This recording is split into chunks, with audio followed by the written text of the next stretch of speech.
All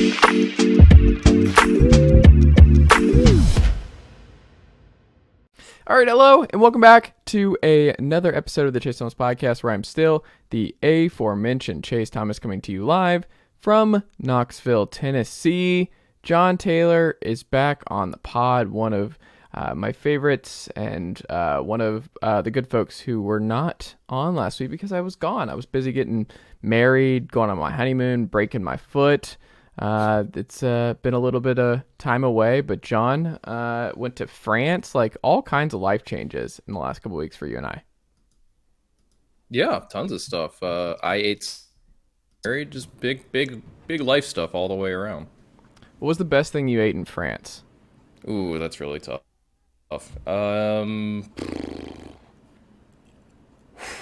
The snail was way up there. What does snail taste like? What's the closest common dish? Clams. Say it again? It reminds me of clams. Yeah, it's like shellfish. Which makes sense because it's just shellfish. But not gross. No, I really like it, especially because they douse it there in butter and garlic, so you really can't go wrong.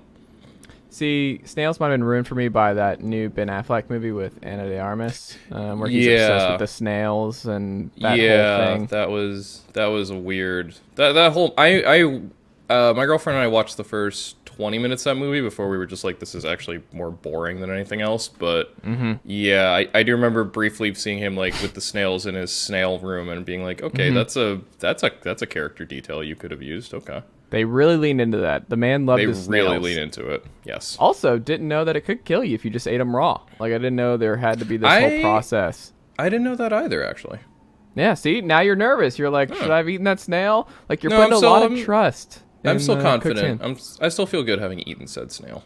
I think you would have already had some problems if it was not an yeah, I don't think I'd be here as easily, if that hadn't been the case. What was the coolest thing you saw in France? Coolest thing.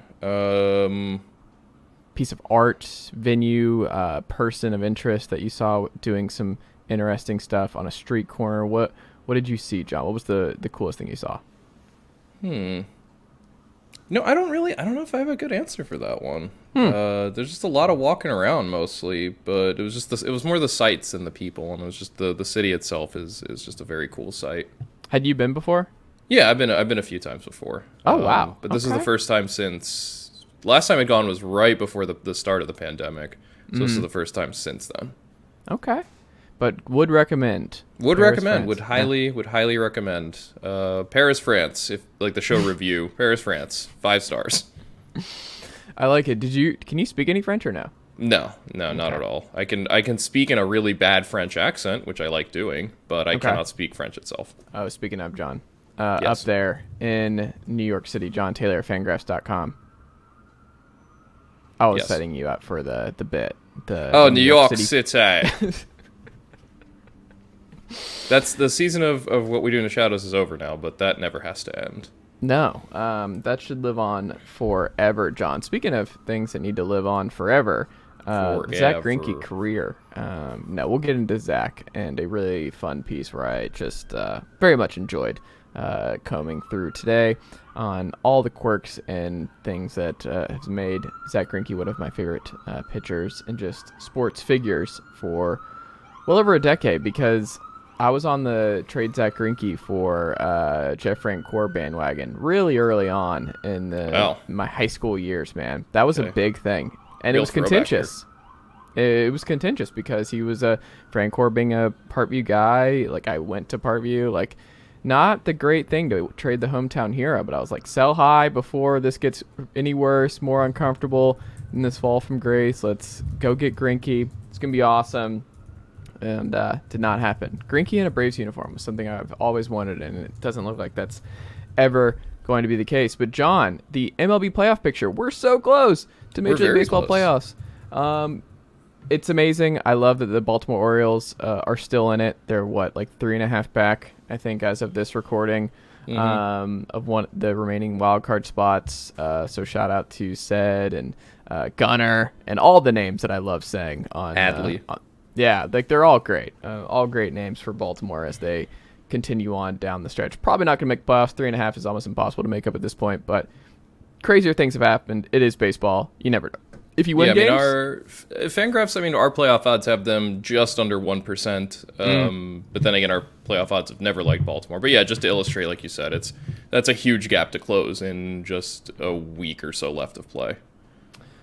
Well, when you look at the playoff picture, John, what jumps out to you most? What do you like about the matchup and how things are kind of filling out as of this recording?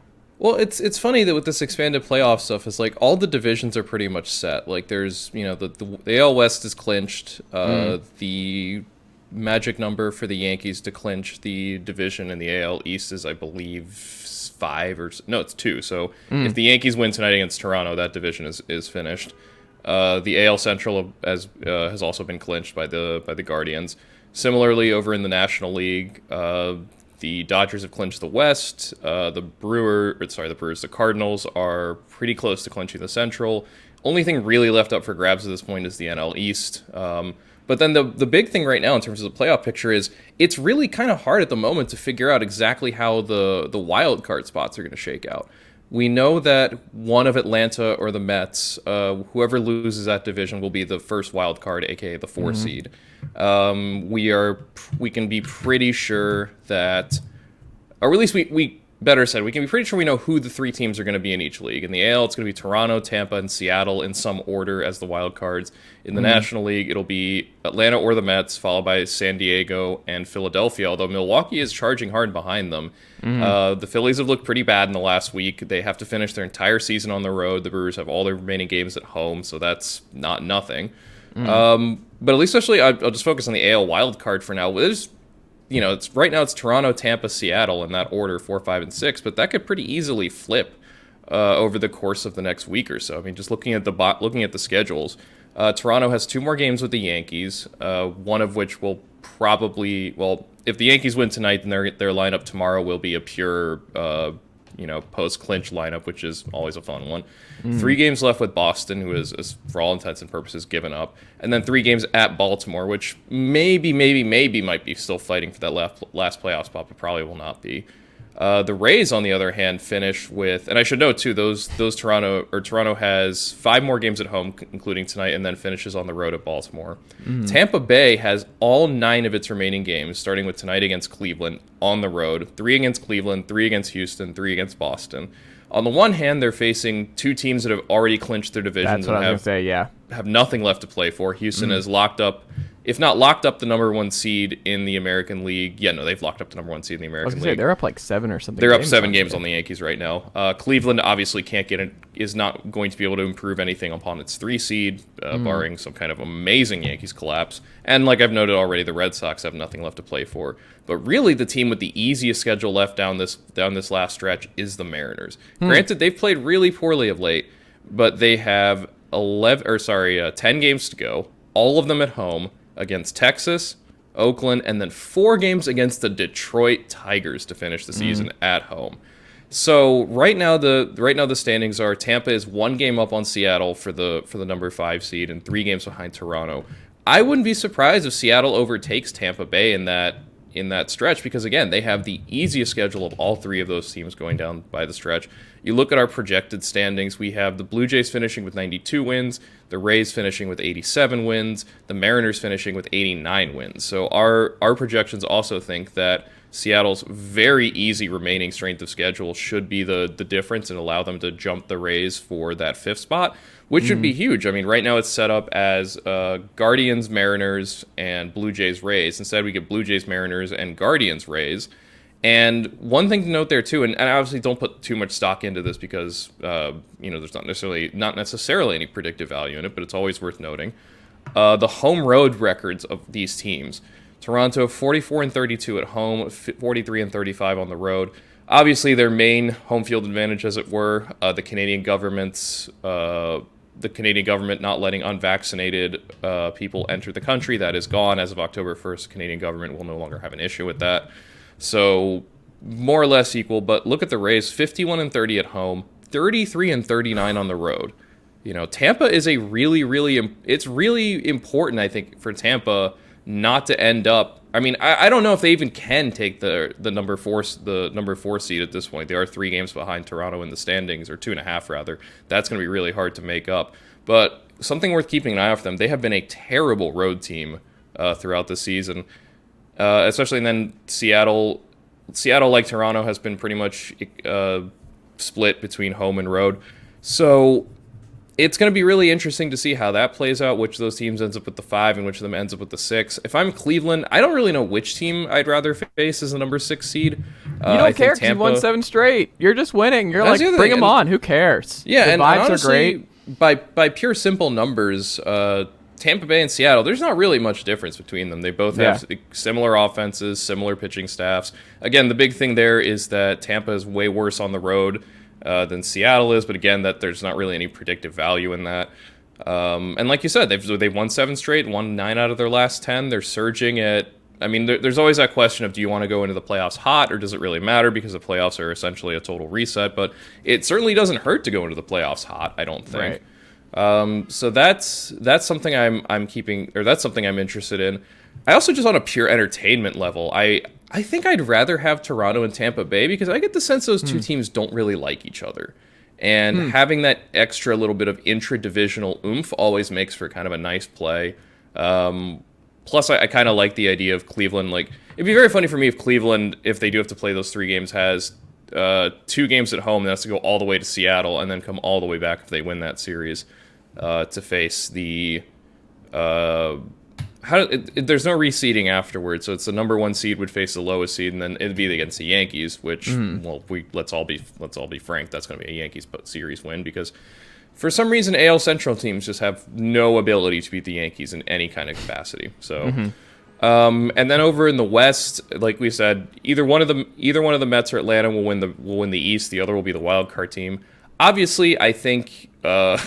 Obviously, you don't need me to say this. You'd rather win the NL East than end up as the wild card. Well, it's not even just that. You get a bye. Like that's you get a bye. Yeah, you get the week off. Like, it's not even just like winning the division and you get a bye. Like this you get the bye. No, it's huge. And you also keep in mind you do not have to face San Diego right off the jump. You are not immediately facing who has a better away record than home record. Yeah, which also not something essentially you particularly want to deal with. Yeah. I think if you're any of those, if you're a wild card team right now, you're kind of hoping somehow, some way you're facing the Phillies. Yeah. On the one hand, that means dealing with Zach Wheeler and Aaron Nola right off the jump. Not ideal. And that lineup still can hit a bit, especially now with Nick Castellanos back and facing what might be the most important 10-game stretch of his entire life as to determine how the next 4 years of his life are going to go. But Philadelphia, obviously not a great bullpen, not a whole lot of pitching behind Wheeler and Nola. Wheeler having just come off the injured list recently. Not sure exactly how strong he is there. And like I noted, Philly has been in a big slide, lost 7 out of their last 10, lost their last 2 in a row. So, yeah, and then of course there's a question of if they even make it at this point because they do have the Brewers charging up behind them. Philadelphia, and again, no predictive value, but still worth noting. Philadelphia, only a .500 team on the road, and that's all they've got left is road games left. Milwaukee, a much better team at home on the road, and their schedule is nothing but home games left.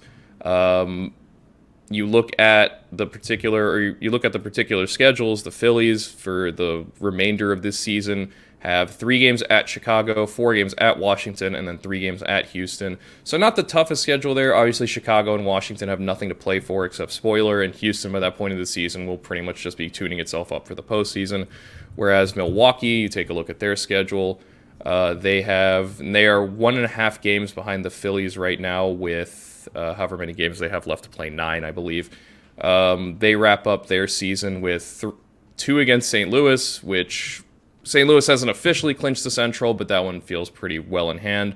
4 games against the Marlins, who are dead and done, and then 3 games against the Diamondbacks, who we've seen over the course of the second half are a better team, I think, than a lot of people expected at this point. Are certainly not going to lay down, I think.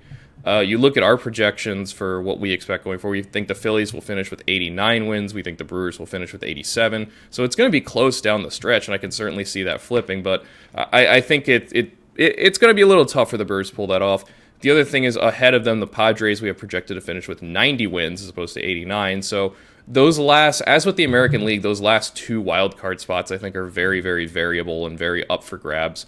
So in terms of what I'd like to see, I don't know. I mean, I'd much rather see, I think, Philadelphia in the postseason than Milwaukee. I don't think Milwaukee is all that interesting a team ultimately, and the opportunity to see the Phillies do extremely Phillies things on the brightest possible stage is always appealing to me.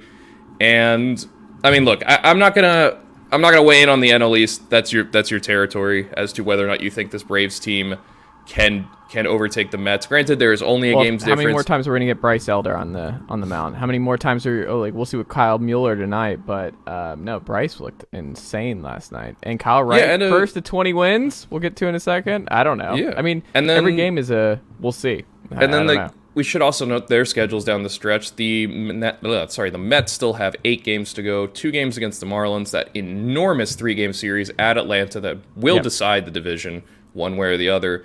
And then the Mets finish with 3 games against the Nationals at home. So 5 of those 8 games will be at home. Aside from those games against Atlanta, the rest will be against losing intra-divisional squads. One thing to keep in mind with that Marlins series is, are they going to face Sandy Alcantara or not? I haven't looked at that particular schedule. That obviously would be a huge thing for the Mets if they can miss out on Alcantara, the almost certain NL Cy Young winner. Meanwhile, you look at the Braves the Braves rest of schedule, it's almost exactly the same. They have 2 more games at Washington to finish this series. They're currently playing right now. Yes. Those 3 games against the Mets at home and 3 games at Miami to finish the season. Again, the prospect of facing Alcantara looms large there, but they're pretty evenly matched. They're exactly evenly matched in terms of the teams they'll face down the stretch. And here's our projected wins at Fangraphs: 102 for the Mets, 101 for the Braves. We have the Braves with a slightly tougher strength of schedule going forward. So right now the division odds are 76% for the Mets, 24% for the Braves. But again, that's a 1-game difference. That's all that's really... It's a coin flip. It's a coin flip at this point in time. And especially, again, given that 3-game series coming up that's going to be... That is, like I said, is going to decide the division. So I guess... No Keith Hernandez in the booth. We can't overlook that. He's out for the season. Yeah, out for the season, parentheses, shoulder, close parentheses. That man saved his cellular device at his age over just his shoulder. Like, I love it. I would have... Look, get well soon, Keith. That's real gamer mentality right there. That is some real... I mean, as someone who just went through a wedding with a broken foot and no boot on, like, you gotta do what you gotta do. You have to do what you have to do. Grit. It just means more down here, John. You know that. You know. Yeah. Yes. Well, we'll see what ultimately happens, but I'm excited. It's the best of my year in baseball, and 100%. We're gonna see. But last thing on the playoff picture, it's not even really that. It's just the Guardians we talked about. Like, there's a really good angry analysis from the White Sox NBC affiliate. I don't know if you saw that video. I missed who it was who went off, and like the. I'm gonna guess if it involves White Sox coverage, it was Ozzie Guillen, who for some reason they continued to allow on that set. Okay. It wasn't Ozzie. I knew it was not Ozzie, but I'm trying to figure out who it was off the top of my head. But either way, he spent like 2 minutes talking about the difference coming into the year of Tony La Russa and what he told his team and what Terry Francona told his team going into the year. And like the difference in the managers, where both teams were thin, both teams needed some stuff to go right at the margins, both teams had some flaws, and you were like, well, if things go right, then maybe we can see it. But it was just the approach. And like, this was actually one of those divisions that may have actually been decided by just Francona being really good at his job and approaching the season in a much better way. And he probably deserves a lot of credit for the Guardians just never quitting and just winning this division when everyone was like trying not to pick the Guardians to win the division. And La Russa just having a really bad effect on this. And obviously we saw how this team played with Miguel Cairo, and like he probably should get the shot at being the manager next year.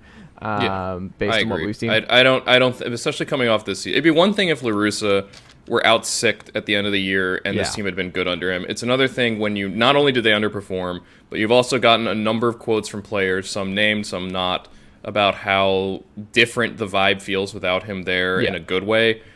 I mean, I understand. Who could have foreseen this, John? I know, right? Whomst among us could have seen this not going well? Who outside of literally all of us? But again, it's I understand Jerry Reinsdorf is not going to make this decision based on logic, but there's absolutely no reason to keep La Russa around beyond this. He very clearly is not the guy who should be on the bench for that team. But yeah, I think this is something like you say, it's where it can come down to something like the managers, because ultimately these teams were a lot closer, I think, than a lot of people expected, and having that difference of a manager who is with the current game and is active and like functional. Even though Tito really has had some serious health problems this season, I'm not hoping necessarily, but I do wonder if this year will be his last year as well.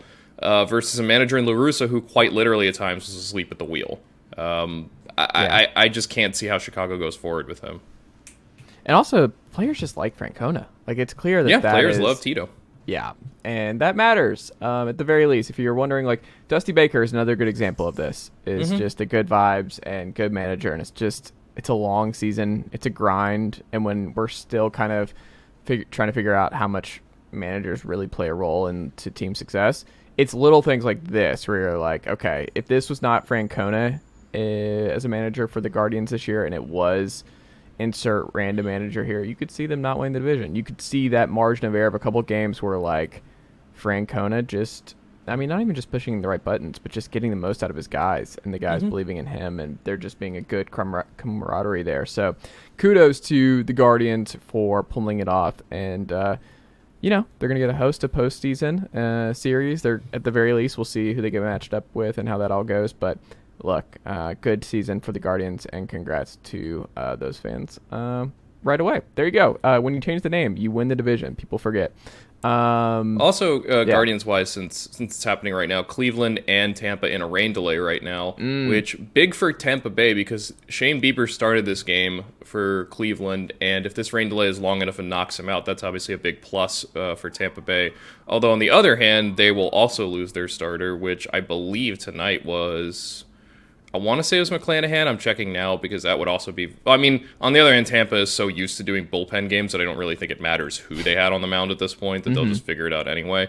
No, they had Corey Kluber starting for them tonight. So ideally, you'd rather have... And honestly, Kluber-Bieber, that's a nice little matchup, but worth keeping in mind that. Also, if the rain doesn't slack off in Cleveland, what effect that might have if they have to do a double header down the stretch or something. So... Oh, nope, they're already taking the tarp off. Never mind. So it'll still be Bieber and Kluber in that game. They are tied at 0 right now in the top of the third. I like it. I'm doing live updates like I'm Minko on the Fan. It's another opportunity for you, John. You never know, and you might want to do that. Clayton Kershaw is leaning towards playing baseball in 2023. He said, quote, "I do think I'm leaning towards playing over not. For sure, I hold the right to change my mind, but as of today, I think that I've got at least one more run. At the end of the day, pitching is tough on my back. There's no way around that. I can manage it, definitely, and maybe there's a time where it can last for 8 months of the year and be good.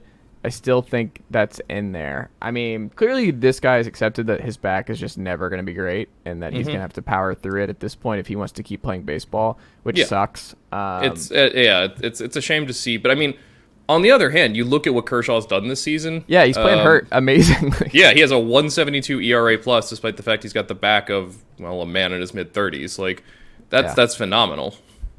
I mean, that's the other thing, too. So, like, when you look at him and what he's been this year, I mean, I guess that's part of it is just that, like, if he was struggling, then this is probably it. Like, if you're going through that kind of back pain and it's just a struggle to get through the season and you're also not pitching well, then it makes the decision easier this winter. But it's like, well, people wonder, well, what if they win the World Series again this year? And I'm like, I don't know if it's that. I think it's more like... For players and guys like this, it's like they need to see that they're done. They need to see that this is over and that they can't keep performing at a high level anymore. Well, the other thing, too, is for Kershaw. I mean, like you said, he's already won the World Series. I do think he would like to win another one. I mean, certainly this is a guy I think would prefer winning a World Series forever if that were entirely possible. Yeah. But the other thing to keep in mind with Kershaw is where he starts ranking career-wise at this point. You know, because the numbers he's going to be chasing down at this point are basically just like, where am I going to finish all time at this rate? For example, he is currently tied for 131st in wins in 195, but on the other hand, that means, so he's not going to climb that leaderboard too high, but he's still got a chance if he comes back next season to break the 200 win barrier, which is something only about 100 or so players have ever been able to do. Who was the last one? The Max Scherzer just got there. Okay. Max Scherzer has 201, I believe. They can be bad. Scherzer's going to win that one, I think. Yeah, and I mean I don't know if Kershaw would even look at it that way, or more just is that something that matters to him? Is getting to 200 wins? Similarly, when it comes to strikeouts and where he currently ranks, or where he currently stands, rather. Kershaw currently has. That's not what I wanted to do. Kershaw currently has. Well, I'm looking at the wrong list. What am I doing? Well, either way, there are all kinds of career milestones for Kershaw to be looking at too. Like what matters to him in that final season. What does he want down the stretch? I mean, just looking at his career strikeouts, he's at. Oh, there we go. 2,794. So 3,000 is probably out of reach. He'd probably need 2 more seasons to get there. I wonder if that at all is something that's on his mind. But regardless, I don't think he's going to make it 2. When he talks about that, he's like... No, I think you're right. I think he would finish just shy of 3,000, which is a shame. But at the same time, like, his back is just clearly not going to let him get there anymore. And my curiosity now is if he is thinking, okay, 1 more season, then I am done. I'd say that makes it way more likely than not that he returns to the Dodgers for that final season. Yeah. I can't see him deciding that my last year in baseball, after having been a Dodger my entire life, is just randomly going to be somewhere else. And I know that... I'm also going to move my family for 1 final year. I don't exactly. Well, I mean, I does his family live in Los Angeles during the season, or do they stay in Texas? I thought they did, but maybe not. Well, either way, I mean, I think the one team that's always... the Staffords and all that, and the Staffords are in LA. I don't know. I could be wrong. I don't know. The one thing I know that's always been brought up with the other team, the last offseason being the case, or not last offseason, but the previous time Kershaw was a free agent, in terms of where could he go, is Texas. But I have to imagine that, given where Texas is currently, given how they've played this season, given that that team is... not really near contention, I think, in the way that you would expect they would have to be. They live in Los Angeles during the season, by the way. Okay. Yeah. Yeah, then uprooting his family for 1 year, even if it is to go back home. And I think that's the thing, is like, how much does going back home to play at home matter to him? And I think that it would be an actual pull if Texas were further along in terms of contention. I think a better Rangers team, one that had, say, been in the playoff chase this season, or had clearly shown signs that it's like, this year wasn't great, but we're going to be a lot better next year. I mean, there's a chance. I mean, maybe Kershaw takes a meeting with Rangers brass and they tell him, look, we're going to go all out this winter. Just come home, pitch 1 year, try to get us over the hump. But I have a hard time seeing that happen. I have a much easier time thinking of Kershaw being like, I just want 1 more year as a Dodger, 1 more year to finish this all out. Throw 110 to 125 innings, basically like he did this year. Take some time off for his back as needed. Dodgers obviously can make that work, I think, better than pretty much any other team can, to build in those breaks, to have the depth necessary to, lose Kershaw for essentially 2 months of the season and not have that really hurt them. So, yeah, I mean, I'm very happy Clayton Kershaw's back. Baseball is going to be very, very weird without Clayton Kershaw. I mean, we've had him in it for going on 15 years at this point. Is he the most underrated pitcher of his era? He's way up there. I mean, again, think about what he's doing now with a bad back. Yeah. Granted, like it makes guys like Scherzer and Verlander that much more insane, but those guys are clearly physical freaks of an order that we will never understand. Kershaw has just been doing it the same way forever, with the fastball, with the slider, with the curveball, with the deception, with the game planning. He's clearly one of the smartest pitchers in baseball. So I'm really happy we're going to get him back. I assume he's going to stay in LA and give and finish his career as a Dodger and then retire as a Dodger as he awaits his inevitable first ballot Hall of Fame election.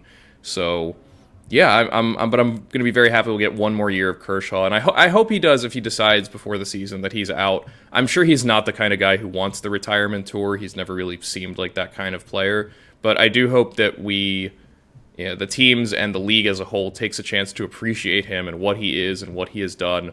I hope there's another All-Star game appearance in there for him somewhere, and I hope there's another season like this one too, so that we can watch him go out on top the way guys are supposed to.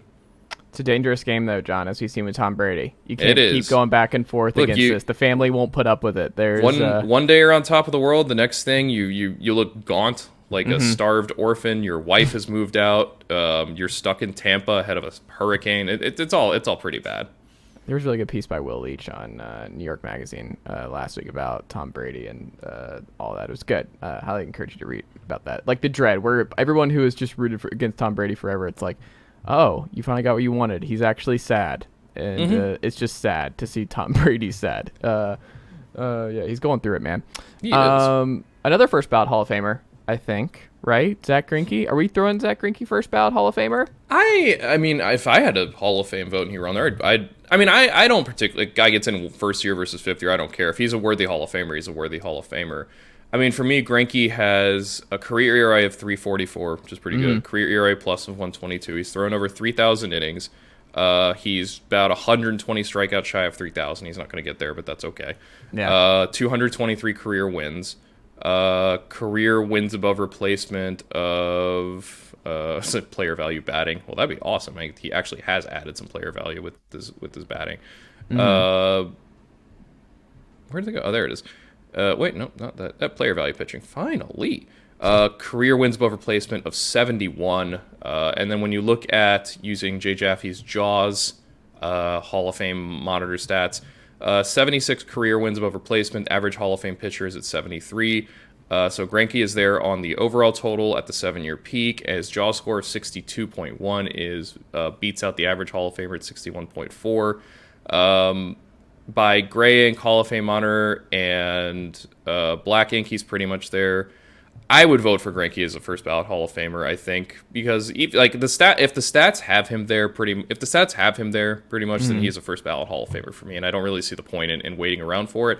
I also don't think too many writers are going to see Greinke as someone who needs to wait around. I think he's proven consistently that he is one of the best pitchers of his generation. Are we sure he goes? Are we sure he goes? Because I saw in the Athletic piece where he's going to buy he's thinking about buying a 3,000-acre baseball training facility in Hawaii and ask one of the players' wives to help. Are we sure we're going to get him out? He's just going to be hanging out with McConaughey at his Hawaii home, and he's just going to skip it. Are we sure he comes back for something like that? He's like, nah, I'm good. Y'all can just mail me whatever it is. I'm not going to say for sure that Greinke is done, but he's 38 years old. He'll be 39 in October. He wasn't able to stay particularly healthy this season. Last 2 years, the Royals are not good. They just got rid of Dayton Moore. So there's going to be a little bit of turnover there.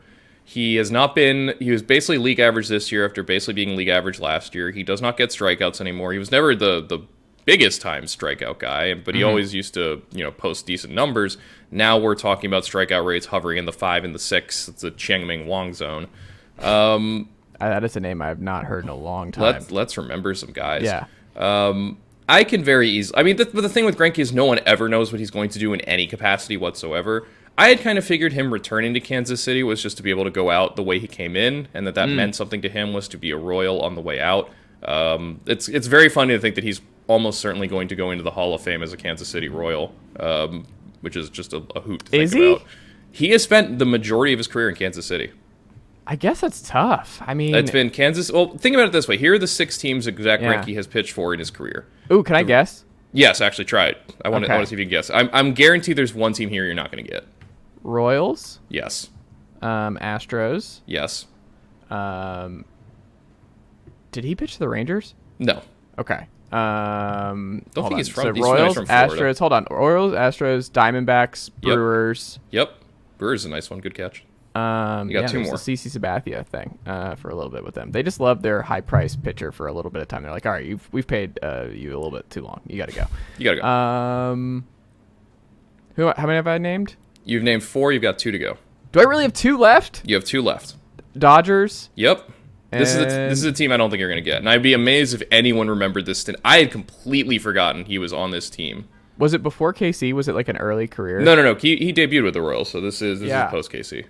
Oh my God, he was on another team outside of this? Let me think. Who am I forgetting here? Who am I forgetting? Was it? He wasn't a Cub ever, was he? Nope. Who is it? The Los Angeles Angels.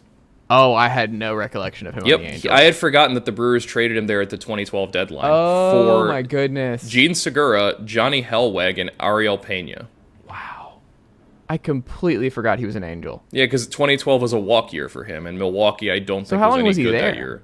Just a half season, then he signed with the Dodgers. That's wild. Okay, I do remember him okay. That, man. Zach Greinke, what a career. I mean, also, the quote in this, everyone should go read this in The Athletic. All kinds of great ones. I'm going to read a couple, if that's okay. Sure. From some look, I am never going to complain about Zach Greinke quotes or Zach Greinke oral histories. Have you read this whole piece, John? I have not. It came out while I was out of the country, so I haven't had a chance to read it. Okay, I'm going to give you some highlights here. Yeah, okay. From J.J. Piccolo, who's now the general manager and has a lot more power with Dayton Moore being out. He said, quote, "When I first came here, he was in Double-A. I'd never met him before. We were in the old Tulsa Stadium, and I was standing in the dugout. He walked up and introduced himself, and he started asking me about my background. A trash truck drove by on the road beyond the outfield. He goes, 'That's an admirable job, and they should get paid a lot more money.' I didn't know what he was talking about. He goes, quote, 'The guys who collect trash. What would we do if we didn't have people to collect the trash?' And then he just walked away." He's right. He's not wrong. It's a very good point. And it's just so, everything about Greinke is just not baseball guy. Nothing about Zack Greinke is baseball guy, where I just love that he just said this to a front office executive. He just gets completely distracted. He's like, why aren't we paying these people a lot of money? It's a very valuable, important job. They should be earning a lot more money than they do. I love this one too, because of course Zack Greinke has this. A couple of different players. Heasley was one of them, and I think they're like, the way this was phrased in the Athletic piece, I guess this was in the same room when they were having this conversation, where he said, quote, "He asked us if we were hungry. We were like, yeah, a little. It was pretty early. He's like, well, I just ordered some chicken, but that's for me. So if you guys want to order something later, we can figure something out." We're all just looking around like, all right, sounds good. Singer said, I said I'd Uber Eat something. He goes, no, I've got a guy. So he texted the guy, and he comes here with all this food. I think he said he had received an order from Uber Eats, and he liked the guy, and he said, quote, "Hey, can I hire you to just be my Uber Eats driver?" Not at all a weird thing to do. He has his own Uber Eats driver. He has his own food guy. Of course he does. That's last so thing, perfect. which is a hilarious burn to Whit Merrifield. Whit Merrifield told this story when they were talking one time. He said, quote, he turned around and goes, "You like to swing at the first pitch, right?" I said, "Yeah, sometimes, if it's there. I'm not interested in letting a good pitch go by." And he said, "Yeah, the staff in Houston told me you like to swing at the first pitch. But then I thought, I'd just throw a fastball away. What's the worst that could happen? You'd hit a flare to right?" Oh. I love how just simultaneously positive and contemptuous he is about every hitter. The one Zack Greinke quote I've always loved is a story Joe Posnanski has told many times, but I forget the name of the hitter. It was when Greinke early on in his career in the Royals, or in his career with the Royals, there was a hitter on the Royals who was in a bad slump, and at one point during that slump, Greinke comes up to him and says, "Hey, listen, I've been watching video, and I think I have something for you." And this player's like, "Oh my goodness!" Like, because he knows, Zack Greinke's got that reputation of being a guy who just loves to go through the video and is really smart about hitting and pitching. So Greinke takes him over to the video room, sits him down, and he starts playing an at bat. And it's Greinke hitting, and Greinke hits a home run. And Greinke turns to the player and goes, "See, just do that." Do you remember he loves hitting? Because he loves that hitting. Post-game that pregame interview he did in Houston before the Houston National Series, where he was pitching, but he was pitching in Houston. So they asked him, like, "What do you?" And he's like, "I want to hit." Basically, I'm paraphrasing, but he was just like, "It would have been cool to hit." Like, that was something he was looking forward to. He's like, "I don't really want to pitch much anymore. I mean, I do that all the time." I want to say that was part of his rationale for signing with the Dodgers, is he got to go to the National League and hit. Because and that's the thing, like, when he was a high school player in Orlando, he was a shortstop, and he was an outstanding hitter. Yeah. There was a brief point in time I remember where in the midst of when he had those mental health depression issues with the Royals and briefly kind of walked away, there was talk that he would quit being a pitcher and come back as a hitter. And that, because that was something he'd always loved doing, and that maybe that was the solution to his woes. Instead, he continued to be a pitcher and do his thing. It does also raise the possibility of the alternate universe where Zack Greinke beat Shohei Ohtani to the punch and was a two-way player. I would love to visit that alternate universe, if even just for a day, to watch that happen. But yeah, Greinke was one of the original pitchers who can rake, and I always loved that about him. He loved hitting, and he was actually a genuinely good hitter. In fact, there was I remember when he was in Arizona, there was a point where the Diamondbacks, for whatever reason, were, every team has their own little, do your little celebration move when you get on base. And the Diamondbacks, for whatever reason, had decided to go on one that was like driving a bus. And so, so they'd be pantomiming like driving a steering wheel or whatever. Greinke collects a single, gets on base. The camera cuts to the Diamondbacks dugout, and they are all just pleading with him, do the thing, do the thing, do the thing. And so the camera cuts back to Greinke, and he just goes, like, very stiff, just a little kind of wiggle, and the bench just loses it. They just all go crazy for him doing that. Yeah, I feel like that's the thing. Of any player in baseball right now, or I think better said, there are two players in baseball right now who are just the most consistent sources of the best stories. One is Zack Greinke, the other is Max Scherzer. I'm not ready for a world in which we don't have either of them around. Luckily, I think we're going to have Scherzer for a bit longer, but if this is the end for Greinke too, or if this is the end for Greinke rather, he's given us so much joy over these years. He's been such a great player for so many different teams. It'll be a shame that he's going to go out without that World Series ring, that he never got to win it. He was part of all those very good Dodgers teams, but he never got, they never won it while he was there. But yeah, just a great pitcher, a great competitor, one of the smartest pitchers who's ever been around. He will be sorely missed, as will all the stories about him. As Craig Calcaterra put it in his newsletter this morning, I would gladly read Zack Greinke memoir. So if he ever does it, like, I'm getting that day of, like, I think there's gonna have someone ghostwrite it, because if Zack Greinke wrote his own memoir, it would be like 55 pages, and every sentence would be 4 or 5, will be like 4 words, and that'd be it. Or he would just like sprinkle in just jokes, and you're just like, is that real, or is Greinke just messing with us? Because that man loves messing with people around him. He really loves screwing with people in a way that he loves a good bit. Yeah, he loves the banter. He really loves banter. Last thing before we go, John, Kyle Wright, as baseball fans and analysts and Fangraphs was on top of this early. Back in March, was like, Kyle Wright's going to be the first 21 pitcher in Major League Baseball this year. Everyone predicted it. We all thought it. Yes. Really good piece by Jay Jaffe, I believe it was today, on Kyle Wright. But as someone who's watched him up close, I kind of have a different perspective of his rise. And I mean, very much welcomed, but it's kind of been overshadowed a little bit this year because Spencer Strider has been insanely good and come out of nowhere. And obviously the stash and just everything about him takes up a lot of oxygen, right? And Kyle Wright's just fine. Like, he's just good. He's just fine. Kyle Wright, I feel bad. Like, it's amazing what he's done. I thought he was out. Like, I just had crossed him off. Like, 2017 first-round pick out of Vandy. Really had not been able to stick on this roster, especially the last 2 years were really rough, and spent almost all of last year in AAA. I don't know. I just did not see the Kyle Wright stuff working out here. Like, he'd probably need to be part of a trade, and maybe he works out somewhere else, but did not see him being like, oh, he's just going to be an important playoff arm for the Braves and a starter for this team for the foreseeable future. But what did you make of the piece and Kyle Wright's season from afar, John? Yeah, and I think you're right. There was no real reason to expect anything out of Kyle Wright this season. All we had seen of him on the Braves was a dude who had a crazy pedigree, but a fastball that got launched into the atmosphere every time around. It's just, for a guy who threw pretty hard, his four-seamer was just an awful, awful pitch. I remember seeing that during the postseason, just watching him throw fastballs that were just center cut, nothing special about them, no particularly nice movement, just getting launched all over the place, and thinking, yeah, it's like, Kyle, buddy, that's just not going to work. Like, you need to do something different. You need to try something different. So the thing Jay's piece goes into detail about what Wright's career has been like, notes he gets by particularly thanks to a combination of strikeouts and ground balls this season, which is always a good combo for a pitcher. Makes a note that it's probably not going to happen because he's going to throw more than 4 and 2/3 innings in his final start unless something weird happens.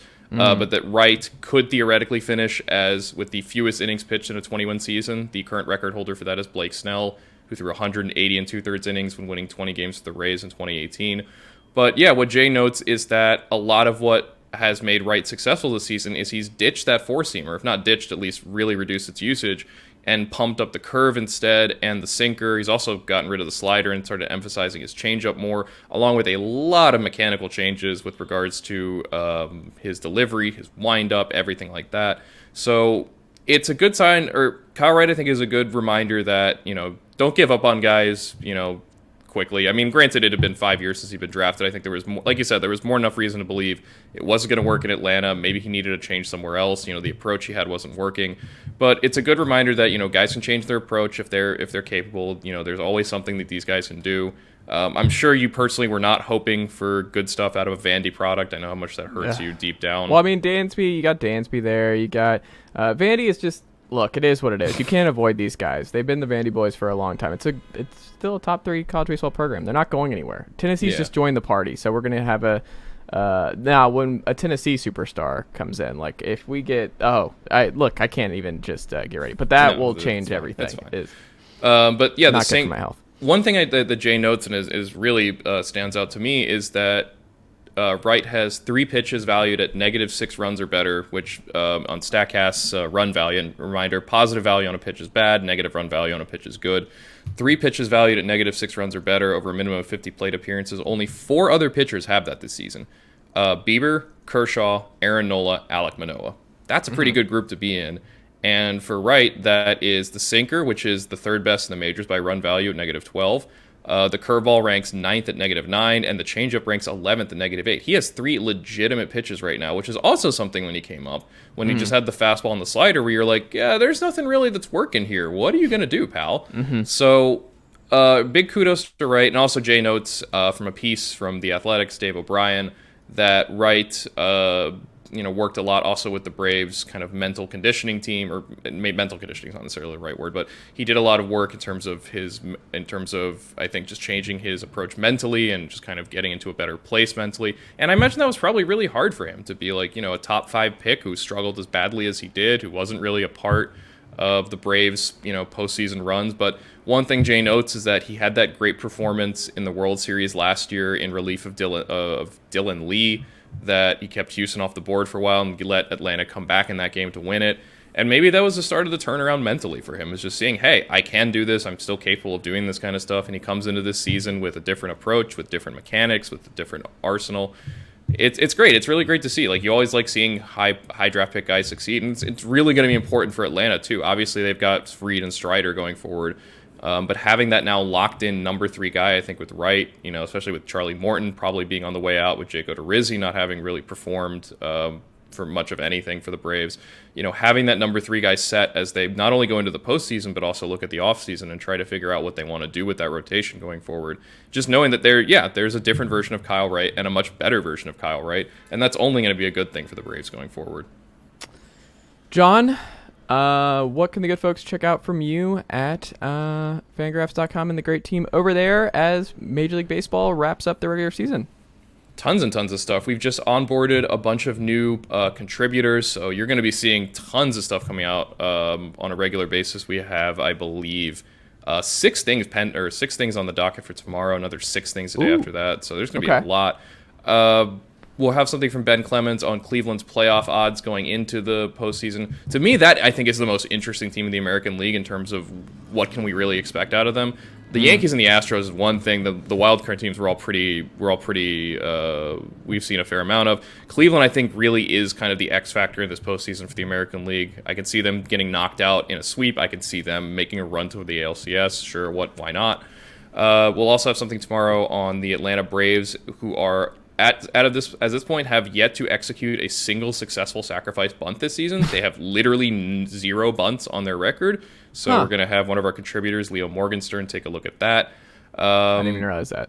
Yeah, it's wild, isn't it? Yeah. And then, of course, as the races and the divisions coalesce, we'll start getting more into what the playoff picture looks like. Obviously, before the postseason starts, we'll have our playoff predictions. So keep it on Fangraphs. We'll still be churning out plenty of stuff heading into the postseason. Come over, become a member, join us at Fangraphs ahead of what is the single best month of the entire season, baseball-wise, the most fun month, the best time, the postseason. It is coming soon. It's going to happen. We're going to have playoff baseball. It's going to be the best. It's going to be great. Like you've never seen it before. Tremendous stuff. There you go. Jon Tayler, always a pleasure, and I will talk to you next week. Later, dude.